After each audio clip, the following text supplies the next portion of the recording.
ગણપતિ સ્થાપનાના પ્રથમ દિવસે શનિવાર હતો તો છોકરાઓને બીજા દિવસે સન્ડેના છૂટી હોય તો પહેલા દિવસે સાંજની આરતી કર્યા પછી ગેમ રમાડી। આ બધી આપણે નાના હતા ત્યારે આ કોણ કોણ ગેમ રમ્યું છે કમેન્ટમાં જણાવજો। કેટલા રે કેટલા, તમે કયો એટલા। બધા છોકરાઓ ગેમ રમ્યા, પછી રૂમાલ ઉપાડવાવાળી બી ગેમ રમ્યા।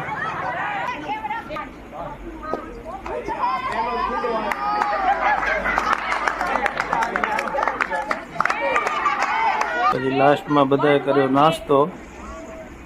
નાસ્તો કરીને બધા થયા છૂટા। મળીએ બીજા દિવસની આરતીમાં ને